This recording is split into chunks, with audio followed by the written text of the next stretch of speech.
with us momentarily. Thank you for being patient with us. One moment, please. Thanks.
My deepest apologies, family.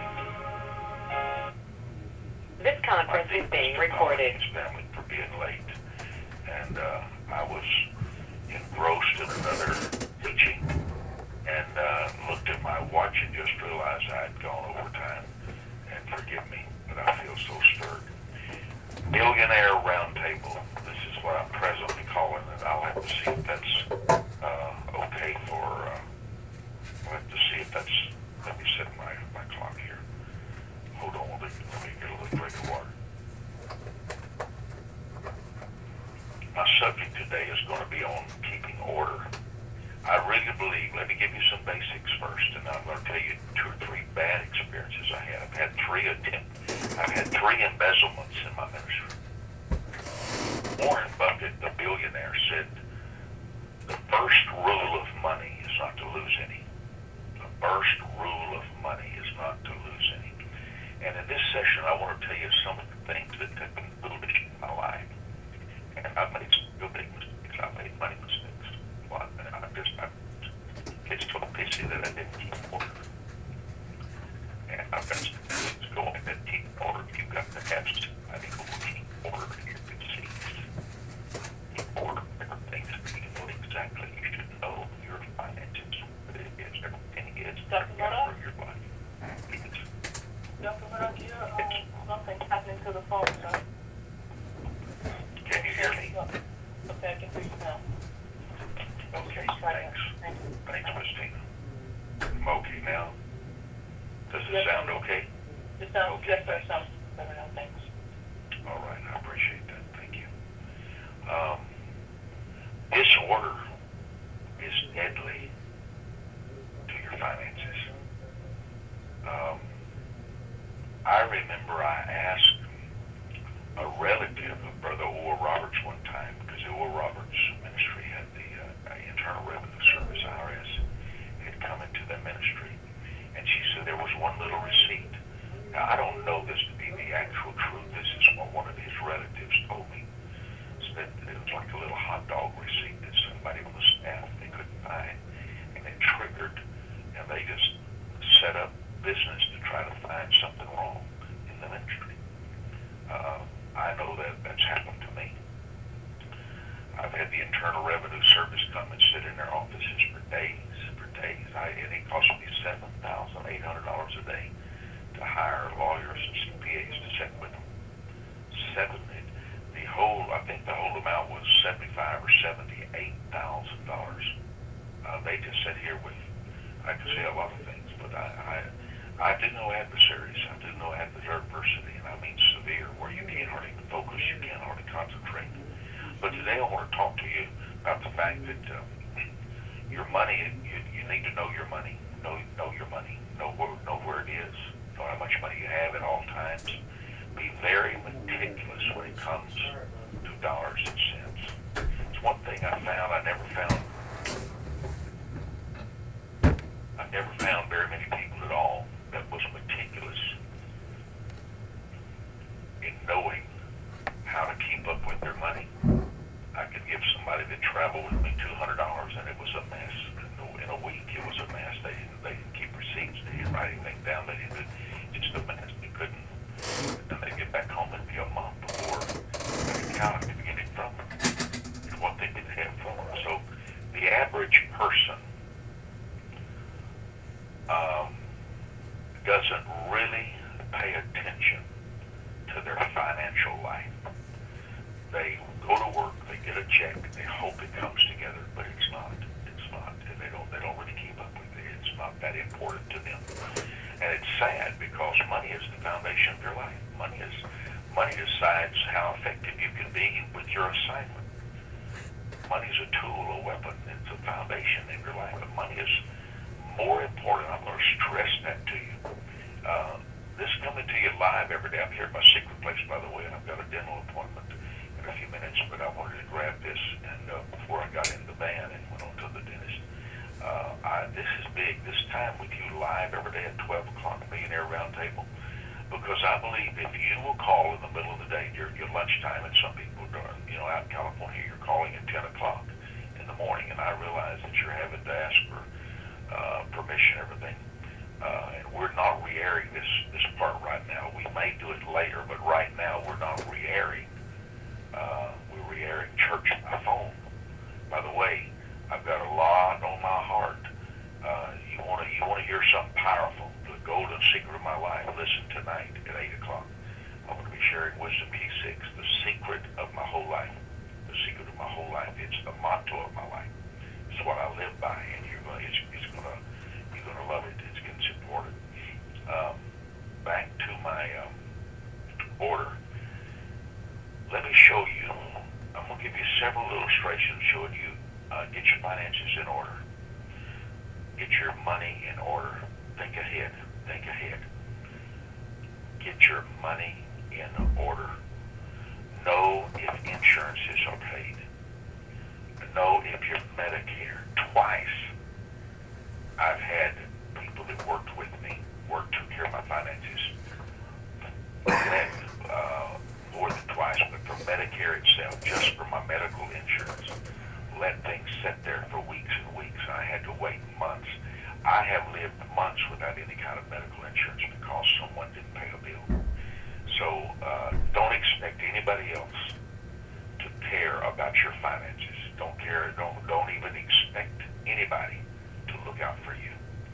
If there's anything I'd want to emphasize to you thinking about that. And Dr. Craig, if you're listening, I'm talking about you. Miss Esther, Victoria, if you're listening today, I'm talking about you. These are Jeannie Callis. Jeannie Callis is one of the greatest gifts to my life. And she's getting on up in years. And I was thinking about this yesterday and thinking about her finances. There's just bills that we all owe. Nobody cares. You may have 2 sons and they don't give a rip. They don't care about your children. They don't care about your money.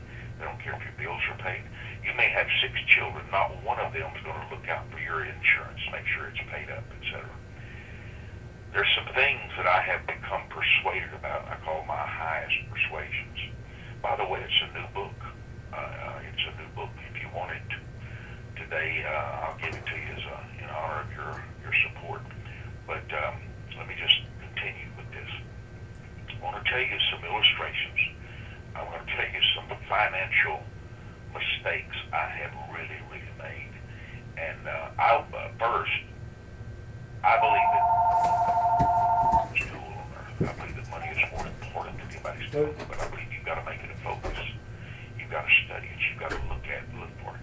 You've got to go to a Barnes and Noble, pick out some books on how to live, how to manage your money, how to budget your money, how to make it count, how to look at it, how to earn more money. And both are important. It's not enough just to earn a lot of money. Was it Benjamin Franklin who had a little saying, "A fool and his money are soon parted"? I think it was. I was thinking about that a couple of days ago. I hadn't thought about that statement in years since I was a child. A fool and his money are soon parted, separated. I think it was Benjamin Franklin said that. But let me give you some stories. I had gone. I was gone to Hong Kong, went to Manila. I was preaching the great auditorium there, Cathedral of Praise for Dr. David Sumrall. Dr. David Sumrall. And my mind took off because I'd just been talking and back and forth with Pete Sumrall last night and this morning. So, get my mind straight. Dr. David Sumrall is the nephew of Dr. Lester Sumrall. He runs about 30,000 in his church of the Cathedral of Praise in Manila, Philippines. Well, after every service that I'm at, people hand me letters, they hand me pieces of paper, sometimes they hand me an offering or a check. And so when I finish a service, there's usually a bundle of little pieces of paper and envelopes and things in my hand. So that happened as I walked down that huge cathedral, and they were closed in the service. I walked down to go to the rest area, fellowship area afterwards, and everybody was coming up to me. There was a crowd and pushing pieces of paper in my hand, etc. Days passed. I put all that in my briefcase and things. Anyway, I was running from country to country, and days passed. Came back home, took all the little pieces of paper things and tried to sort them out, give them to my secretary so she could process responses. By the way, write that down, response system. I'm going to talk to you about how do you respond to things and creating a procedure for everything you do. Create a template so it becomes stabilized. You want consistency. You want a routine. You want to create a routine. I call it the Mike Murdock response system. How do you respond to this? How do you respond to that? So, make the long story short, the years passed, 2 years passed. 2 years passed. And I was coming down out of my bedroom through my little travel room. And there was only one thing out on the little shelf. I have a pull-out shelf where I put my luggage on top of it. It was my travel room. And when I had opened a piece of luggage to fill it up, when I spread it out, it was on this little table, pulled out. And there was an envelope. There was an envelope. And it says, Dr. Mike Murdock on the outside, handwritten. And I thought, well, I need to send this on to the office for them to look at. See what they're strange, because this is 2 years have gone by. Have no idea why it's laid out there. And I suppose someone helping me had found it in maybe one of my coat pockets or something. They had just laid it out there. 2 years later, opened it up. There was one of the most wonderful letters I'd ever read in my life. I own a factory. This is what I do. You've changed my life. This is one way that I can thank God for you. You made such a difference in my business, etc. And they signed their name. And guess what was in the envelope? 2 years late, 2 years too late, $100,000 check. $100,000 check. A man had written Mike Murdock $100,000 check, and I had not opened his letter in 2 years. Lost it. 6, not the word for it. Stupid's a better word. Stupid me. I'd like to tell you that's the only time. I'd like to tell you that's the only time, but guess what? Recently, someone was cleaning out a box in the warehouse of the ministry and found several checks written 10 years ago, 11 years ago, that an assistant who traveled with me had never turned in to the ministry. You will lose more money than you'll ever imagine by disorder. I will tell you, money is very important to me and the vision God has given for the vision and the assignment God's given me. And if I can lose money, believe me, anybody can lose money. Isn't that horrible? I can tell you some more like that. I'm just telling you that one because that's what. Now, let me tell you about the importance of another part of a receipt. Frankfort, Kentucky. I think that was the place, Frankfort, Kentucky. I'm sitting in that same desk that I tell about when God gave me a wisdom key number 6 out of the book of 1,001 wisdom keys. I was sitting at that desk when a preacher called me from Kentucky, Frankfort, Kentucky. I think that was the right city.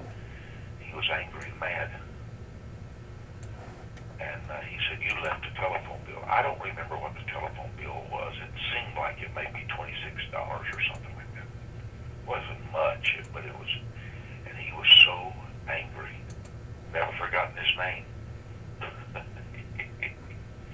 He had loved me, and he had just been so good to me, but on the phone, he had turned into a tiger. He said, brother, you left a phone bill at the hotel where you were. Said, I'm not going to pay your phone bills.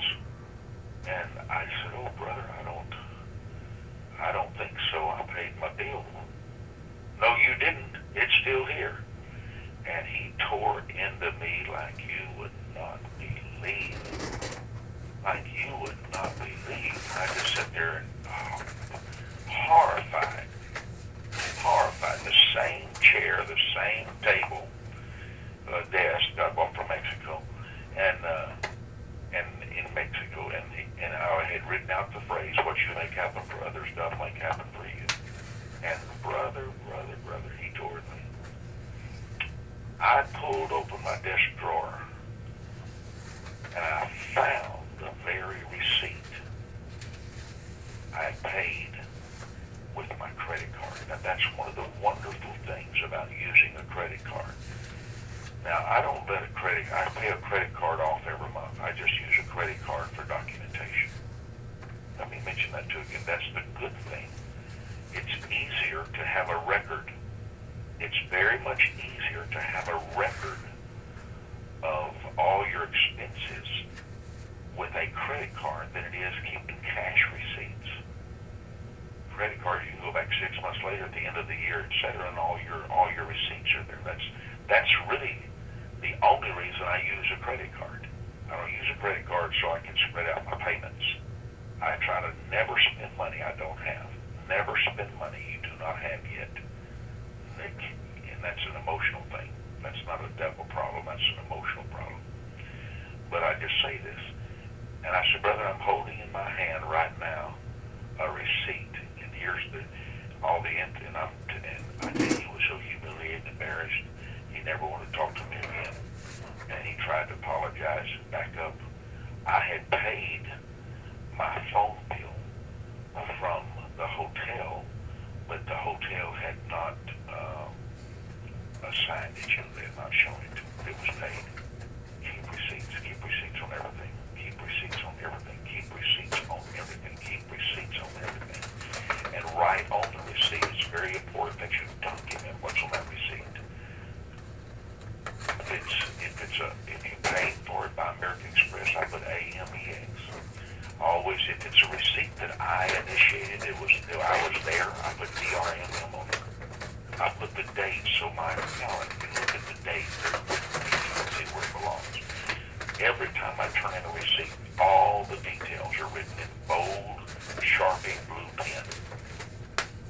If at all possible. If it's a tiny receipt, I have to do something else. But I try to be very bold in I try to document everything and record everything very clearly, because every minute counts in life. I consider time management to be very, very pillar of prosperity is time management. You must manage moments. So write out every receipt, write out all the information, turn them in consistently. I like 7-day turn-ins. I like 7-day reports. I like 7 days. At the end of 7 days, I want to know how much money I spent. I want to know what I spent it on every single 7 days. Every 7 days, I want to report what did I spend, what did I generate, what came into me. You must become comfortable with money. You must look at your receipts. I hate to, just like you. I want to tell you something. I hate having to keep receipts. I despise it. It's burdensome. It's cumbersome to me to look at bills. It's cumbersome. It is not a happy moment in my life to look at bills and things I owe. But you must break that barrier. Be bold, be disciplined, be bold and courageous, and wade into it. Wade into it. Just say, and if you just can't, then hire somebody for 2 hours to go through all of your boxes of receipts. There's people that'll do that for you. And they'll lay it out for you, and they'll count it out for you. But that's important. Keeping receipts. There's another thing I want to share with you about the embezzlements. And I'll tell you how some of them happen. Never allow somebody to handle your money who has less than you. Let me tell you something. I just found out. Let me tell you, I would never have a rubber stamp again, ever, to stamp on the. I just found this out. I just found out that one of my people had a rubber stamp made to stamp on a check, which means anybody in the world could steal that rubber stamp and use it on a check. Crazy. That's why you have people to sign checks. Let me tell you, there's just a lot of ways an embezzler can get money from you. My CPA, I'm going to go in here and let you go, I know. My CPA said, call me many years ago. I was 36 years old. Call me. Said, Dr. Warren, did you know this lady you just hired as a manager is writing out checks to herself for $1,000? I said, what? I said, yes. I called and I said, it couldn't be. She's from Tulsa. She's worked with the Oral Roberts Ministry. This couldn't be. Well, I called the girl in, and after about 2 or 3 sentences, she said, I think I need a lawyer. I don't want to talk anymore about this. She embezzled thousands. They couldn't find her for a year. I tried to draw some charges on her. I've never seen her, heard from her again. She disappeared. But boy, she got thousands of dollars. And what it was is, I was not looking at every check. I was not looking at the checks. Whoever you trust controls your life. You won't have many problems in life if you don't trust the wrong person. But that's, to me, 90 to 98% of all my problems in my life has been trusting the wrong people.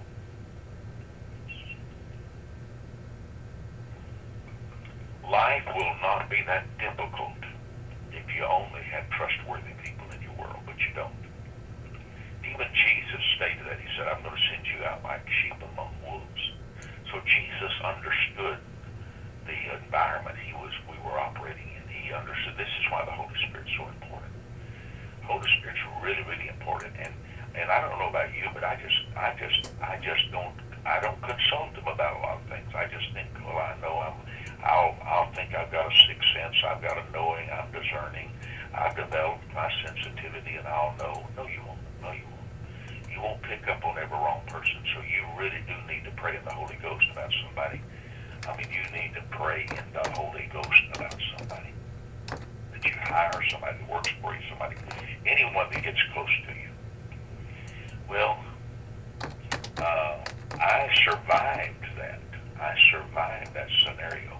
Never heard from her again. And she was writing out $1,000 checks to herself. And I had not seen it. It was one embezzlement. I will say that when she left, she cleaned out all the jewelry that had been given to my ministry. And I have a real thing about that. There's a big difference in somebody giving something to the ministry for me to sell and generate finances, and there's another thing for someone to give something to me. And I have never worn a piece of jewelry to my knowledge and recollection. I have never worn a piece of jewelry that belonged to the ministry. Nothing wrong with it. I've had people ask me to do it, but I don't have a real strong feeling about that. Now, if a preacher gives me a ring and he wants me to wear it, I will. But that's a whole other scenario. There has to be a strong division. Pastors, if you're listening to me, there has to be a very strong division between your ministry and yourself, your own personal self. A strong division between the church and you. What's a church expense is a church expense. I go to Barnes & Nobles. There are books that I can buy through the ministry credit card because it has to do with the research for ministry things. There are other books I cannot buy through the ministry, and I have to use my own credit card, and I have different credit cards, some for the ministry and some for me personally. There has to be a distinction. There really has to be a distinction. There has to be clarity. And I believe in dotting every I and crossing every T. And I will say that when the Internal Revenue Service came in, spent days and days, it cost me $78,000 just to protect myself with CPAs right there. And when I say protect, there was no court situation. It was just a matter of having my CPAs there hour after hour to answer their questions. It like to sunk me. And when finished, they said it's one of the best run things they'd ever seen, et cetera, et cetera. We were fine. But you want to do things right, keep things right. Now, embezzlement, number 2 or 3. This is number 2, embezzlement. 1, 2, 3. I think this was afterwards or before. A girl I really, really trusted her more than any human on the earth. I dated her for about a few weeks, a few months. She was a pastor's daughter. Loved her dearly, believed she loved me, and she offered to help me. And her husband and children lived a long way away from Texas. Lived on the East Coast, and I trust this girl more than I trust any human in the world. And she started taking care of my books, and one day she all my cassettes. She took over the corporation of all my songwriting cassettes. And one day the bank called, said, Dr. Murdock, we have a check here for $15,000, but it doesn't look like your signature. Did you write a check for $15,000 to such and such? I said, absolutely not. Let me see it. So I went up to the bank with my signature. And so I called her on the phone. I said, somebody has forged my name on a check. She said, oh my God, are you serious? She said, I'll check on it right now. She did that OMG thing. Oh my God. Let me check it out. And she called me 2 days later crying. She said, I want to say I'm so sorry. She said, my husband and I wanted to buy a house, and we needed $15,000 cash to finish it. And she said the very thing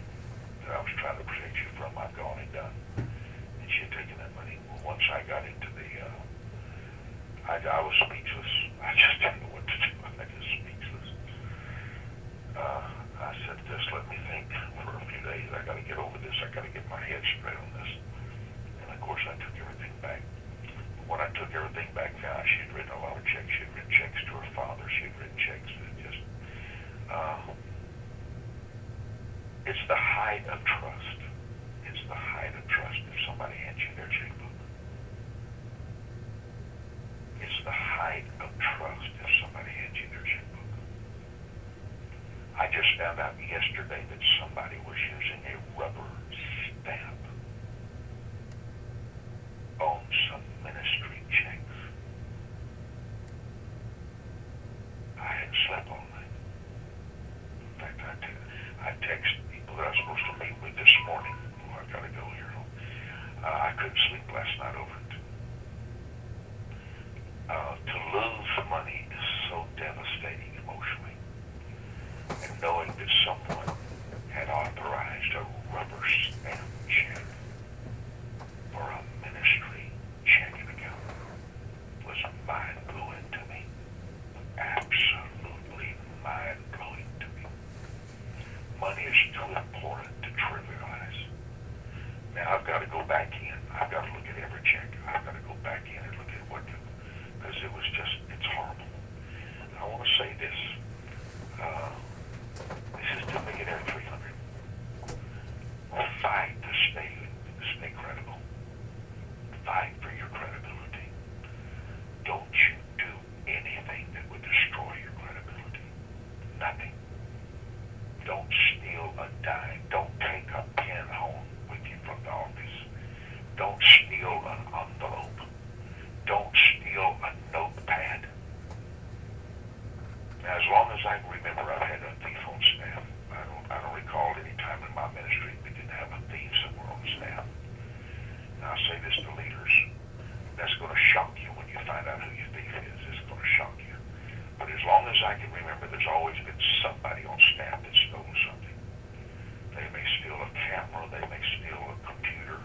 They may steal, but there's all the Judas finds his way to every staff. Maybe only one, but you're going to have one. I said this about 2 or 3 years ago, and a pastor said, Brother Mike, he said, you need to do like me. I have a lady, 78 years old, taking care of my finances for so many years in the church, and went on and on.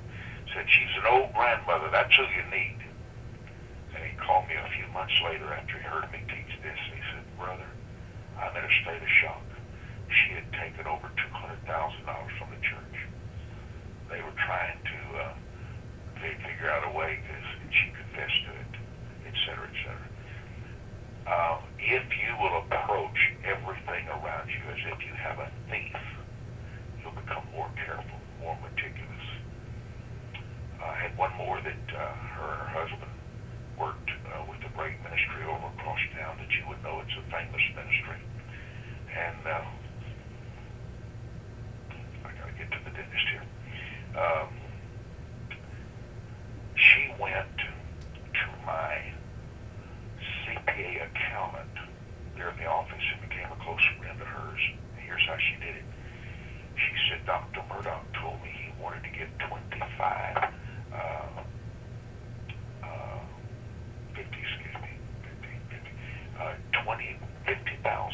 wanted to give $50,000 to some preachers here in Denton, and they wanted to do it anonymously and put it in envelopes as cash.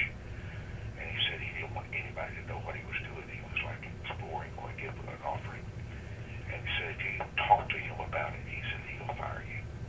But he wanted to get $50,000. Did you know that this girl talked to my girl into two $25,000 checks? Did you know that she bought a Lincoln? She did that till it was over $250,000. She took it to the bank and in the handwriting of a 4-year-old signed my name, putting my signature. Did you know that the bank would not give me all the money back? I think they allowed $15,000 out of $250,000 wrong checks written.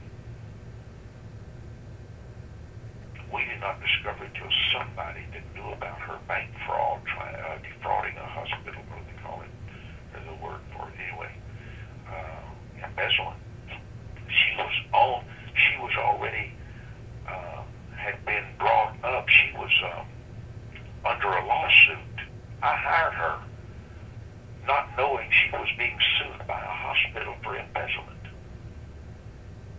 somebody recognized her and said, I hope she's not a part of this money team. And that's how we found out. We went on the internet. We went on the internet, and I know you can't believe everything, obviously, you own the internet, but you better check out everybody you can, investigate everybody you can before you let them touch your money. Before you let them touch your money. Be careful, be sensitive. Over $250,000. And the girl who had been with me for several years cried and tried to justify herself. Well, Dr. Murdock, she was working with you out at your villa, and she said she was your personal assistant. I said, but I have a procedure. I established a procedure. Now let me tell you my experience. I'm going to say this to if my staff is listening. If I establish a procedure and you break it, I consider you a liar and a fraud and a deceiver. You need to know that.